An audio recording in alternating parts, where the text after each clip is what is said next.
السلام علیکم ورحمۃ اللہ وبرکاتہ۔ الحمد للہ رب العالمین والعاقبۃ للمتقین، الصلاة والسلام علی سید الاشرف الانبیاء والمرسلین، ونحن علی ذلک لمن الشاہدین والشاکرین، اما بعد فأعوذ باللہ من الشیطان الرجیم، بسم اللہ الرحمن الرحیم، الا ان اولیاء اللہ لا خوف علیہم ولا هم يحزنون الذین آمنوا وكانوا يتقون۔ صدق اللہ العلی العظیم۔ قال اللہ تبارک و تعالی فی شان عظمت حبیبہ الکریم، ان اللہ وملائکتہ یصلون علی النبی یا ایہا الذین آمنوا صلوا علیہ وسلموا تسلیما۔ اللہم صلی علی سیدنا و مولانا محمد صاحب التاج والمعراج والبراق والعلم، دافع البلاء والوباء والقحط والمرض والعلم، اسمه مكتوب مرفوع مشفوع منقوش في اللوح والقلم، سید العرب والعجم، جسمه مقدس معطر مطهر منور في البيت والحرم، شمس الضحى بدر التجى صدر العلا نور الهدى كهف الورى مصباح الظلم، جمیل الشیم شفیع الامم صاحب الجود والکرم، واللہ عاصمہ وجبریل علیہ السلام قادمہ والبراق مرکبہ والمعراج، سفرہ وسدرۃ المنتہى، مقامہ وقاب قوسین، مطلوبہ والمطلوب، مقصودہ والمقصود، موجودہ سید المرسلین، خاتم النبیین، شفیع المذنبین، انیس الغریبین، رحمت للعالمین، راحت العاشقین، مراد المشتاقین، شمس العارفین، سراج السالکین، مصباح المقربین، محب الفقراء والغرباء والیتامى والمساکین،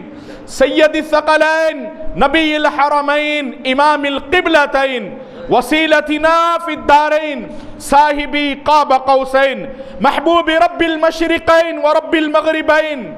محبوب رب المشرقین ورب المغربین، جد الحسن والحسین، جد الحسن والحسین، جد الحسن والحسین، مولانا و مولا الثقلین، ابی القاسم محمد بن عبداللہ، نور من نور اللہ، نور من نور اللہ، نور من نور اللہ، یا ایہا المشتاقون بنور جمالہ، بلغ العلا بکمالہ، کشف التجا بجمالہ، حسنت جمیع خصالہ، صلوا علیہ وآلہ واصحابہ وسلموا تسلیما کثیرا کثیرا۔ اللہم صلی وسلم وزد وبارک علی النبی محمد وآل محمد، سید الرجال المفضل، یا بحر الکمال، یا جمال، یا محمد صلی اللہ علیہ وسلم۔ جب تیری بات اے زندہ شاہ مدار میرے کان پڑتی ہے، جب تیری بات اے زندہ شاہ مدار میرے کان پڑتی ہے، اس تنے بے جاں میں جان پڑتی ہے، اس تنے بے جاں میں جان پڑتی ہے، فاصلہ کچھ بھی نہیں میرے سرکار آپ کے در تک، فاصلہ کچھ بھی نہیں اے زندہ شاہ مدار سرکار آپ کے در تک، بس یہ زندگی درمیان پڑتی ہے، بس یہ زندگی درمیان پڑتی ہے۔ سلطان عارفین کرم کی بہار ہے، مولا علی کے علم کا وہ ایک خاص رازدار ہے، مشکل میں کام آتا ہے ہر ایک غلام کے۔ آج میں جن کا تذکرہ کر رہا ہوں وہ میرا پیر زندہ شاہ مدار ہے۔ معزز و مکرم و محترم سامعین کرام، اللہ رب تبارک و تعالیٰ کا کروڑہا احسان ہے کہ میرے مولا سبحانہ و تعالیٰ نے مجھے اور آپ کو اپنے محبوب پاک صلی اللہ تعالی علیہ وسلم کی امت میں پیدا فرمایا. ان کی امت میں پیدا فرمانے کے شرف کے ساتھ ساتھ میرے مولا نے ایک اور خاص شرف سے ہم سب کو نوازا، وہ یہ کہ ان کے آل کی سچی وفاداری و غلامی سے مالا مال فرمایا. صحابہ کرام کی تعظیم و تکریم کرنے والے بندوں کی صفوں میں ہمارا شمار فرمایا. اور قرآن پاک جیسی نعمت زندگی کے ہر اندھیرے کو کاٹ کر اس کی راہ میں اس کی رضا کے لیے گزارنے کے لیے عظیم ترین کتاب جسے ام الکتاب کہا گیا وہ کتاب عطا فرمائی. اور اس کو سمجھنے کے لیے علی والوں کا سہارا، مولا کائنات کے بیٹوں کی غلامی سے اللہ تعالیٰ نے مالا مال رکھا. محترم سامعین کرام، جس کا جو ہوتا ہے بندہ رکھتا ہے اسی سے نسبت، جس کا جو ہوتا ہے رکھتا ہے اسی سے نسبت. میرے مولا مجھے یاد آئے ہر ایک مشکل میں. تو جب بندے کا تعلق دنیاوی کسی اثر و رسوخ والوں کے ساتھ ہوتا ہے تو وہ بندہ ان کے نغمے، ان کے گیت اور ان کے ترانے گنگناتا ہے. معزز سامعین کرام، جب کوئی بندہ ان کا ذکر کرتا ہے جن کا کنیکشن ڈائریکٹلی براہ راست اللہ کی ذات سے ہے، تو پھر یاد رکھے اللہ سبحانہ و تعالیٰ قرآن میں فرماتا ہے اور حدیث میں اس کے محبوب پاک علیہ السلام ارشاد فرماتے ہیں، جب بندہ جس چیز کے اندر آگے بڑھنا چاہتا ہے اس کے حوالے سے جب بندہ کوشش کرتا ہے تو اللہ تعالیٰ اسے کامیابی سے سرفراز فرماتا ہے. اب جو بندہ یہ چاہتا ہے کہ اس کی دنیا اور آخرت دونوں مل کر ایک سوئی کے ساتھ ایک جا مل کر کامیابی کی طرف بڑھے، اور جو حق اور باطل کا فیصلہ فرمانے والی ذات ہے، ایک طرف حسینیت ہے اور ایک طرف یزیدیت ہے. اب یہ دونوں میں فرق کے لیے جتنا بندے کے اندر حسینیت مضبوط ہوگی، جتنی بندے کے اندر امام علی مقام کی محبت گھر کر جائے گی، جتنا امام علی مقام سید الشہداء سے اس کا تعلق نسبت مضبوط ہوگا،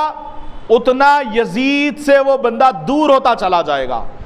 یزیدیت سے دور ہونا محض یزید کے بارے میں، یزید کے حوالے سے اپنے جلسوں میں، اپنی محافل مجالس میں، اپنی گفتگو کے درمیان میں یزید پر لعنت بھیجنا یزیدیت سے دوری نہیں ہے. یزیدیت کی جتنی چیزیں ہیں اگر بندہ اپنے آپ کو اسے علیحدہ رکھنا چاہتا ہے، اس سے دوری بنانا چاہتا ہے، محترم سامعین کرام، اس کے لیے سب سے بہترین آسان فارمولا وہ یہ ہے کہ انسان کو امام علی مقام کی عادتوں سے، امام علی مقام کی ذات سے محبت کرنی ہوگی، اور ان کی ذات پر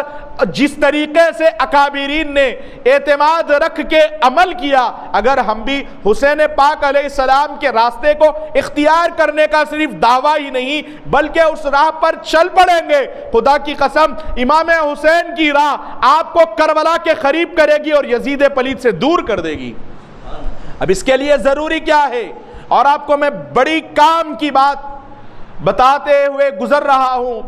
اس کو اپنے ذہنوں میں بٹھا لے،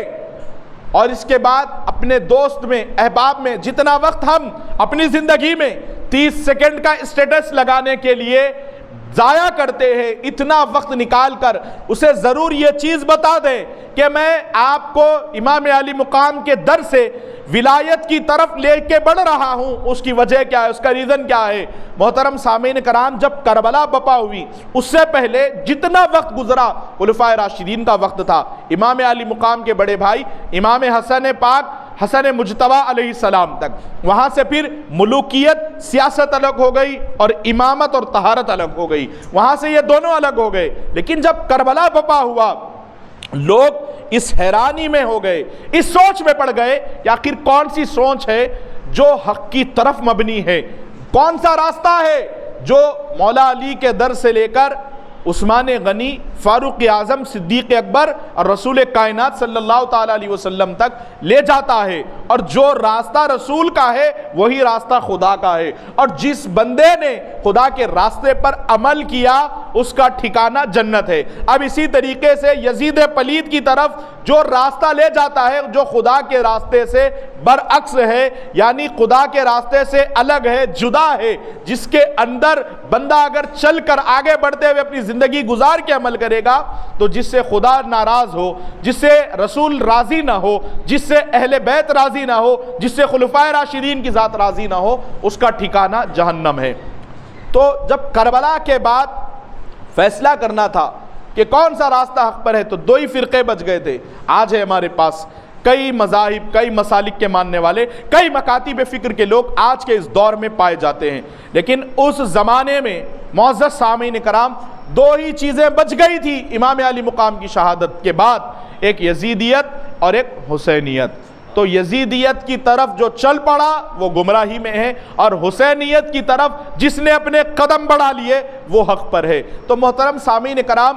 حسین پاک کے راستے کو اختیار کرنا، حسین پاک کی راہ کو اپنی زندگی میں مشعل راہ بنانا، امام علی مقام سے اپنے آپ کے تعلق نسبت کو جوڑے رکھنا، اور اپنے آپ کو سچا، پکا، کٹر حسینی کہنا، حسینی مزاج والا کہنا، گویا ہم حسینی کہہ رہے ہیں تو حسینی میں جواب ہے کہ ہم حسنی بھی ہے، ہم علوی بھی ہے، عثمانی بھی ہے، فاروقی بھی ہے، صدیقی بھی ہے، پھر امت محمدی بھی ہے۔ یہ راستہ ایک ذات کو پکڑ لینے سے رسول اللہ کے قدموں تک پہنچاتا ہے۔ تو محترم سامعین کرام، اب حسین کو سمجھنا ہے، ان کی راہ کو سمجھنا ہے، ان کے بنائے ہوئے طریق کو جاننا ہے، تو پھر حسین کے بیٹے کو پکڑنا ہوگا، آل حسین کی رہبری ضروری ہے۔ تو آج گزشتہ کئی جمعوں سے،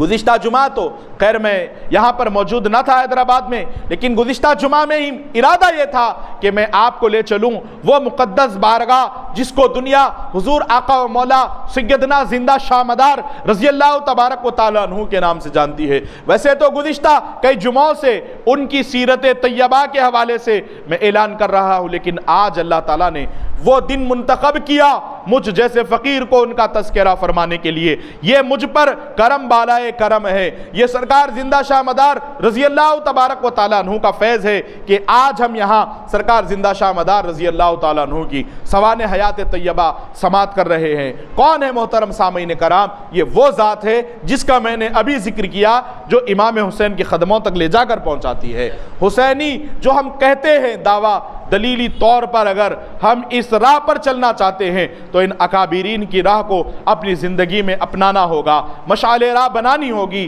محترم سامعین کرام، یہ وہ مقدس ذات پاک ہے جن کو اللہ تعالیٰ نے 242 ہجری میں اس دنیا میں ولایت سے مالا مال کر کے، اپنے خاص نعمتوں سے مالا مال فرما کر اس کائنات میں بھیجا، اور ان کے ذریعے سے پوری دنیا کو روشن و منور فرمایا۔ محترم سامعین کرام، آپ کا جو نسب شریف ہے، والد محترم کی طرف سے آپ حسینی سید زادے ہیں، امام علی مقام کا آپ کے رگوں میں خون ہے، مولا کائنات کے شہزادوں میں شمار ہے، اور والدہ ماجدہ آپ کی جانب سے آپ کا نسب مبارک جا کر امام حسن مجتبی علیہ السلام سے ملتا ہے۔ تو نجیب الطرفین ہیں، آپ دونوں طرف سے سید ہیں، والدہ کی طرف سے بھی سید ہے اور والد صاحب کی طرف سے بھی آپ کی ذات گرامی سید ہے۔ اور آپ کے والد ماجد کا نام حضرت سیدنا علی نام تھا، اور آپ کی والدہ ماجدہ کا نام بی بی فاطمہ ثانی تھا، اور آپ کے دادا جان بابا سرکار بہاؤالدین اور آپ کے نانا جان حضرت سیدنا عبداللہ رضی اللہ تبارک و تعالیٰ عنہ کی ذات۔ اور یہ لوگ ہندوستان میں یہاں کے یعنی ہندوستان کے نہیں ہیں، یہ عرب ملک سے سفر فرما کر ہجرت کر کے ہندوستان تشریف لائے ہیں۔ محترم سامعین کرام، آج جو ہندوستان میں بہاریں ہیں، اس کے اندر کئی اولیاء اللہ کی شہادت کا خون موجود ہے، کئی اولیاء اللہ کی قربانیوں کی دین ہے جو آج ہندوستان اتنے بہترین طریقے سے جگمگا رہا ہے۔ حالانکہ دور حاضر میں بڑے نازک دور سے ہمارا ملک گزر رہا ہے، یہاں کی حکومتوں کی وجہ سے شرپسند فرقہ پسند عناصر جو طاقتیں مسلمانوں کے متعلق یہ ذہن رکھتی ہے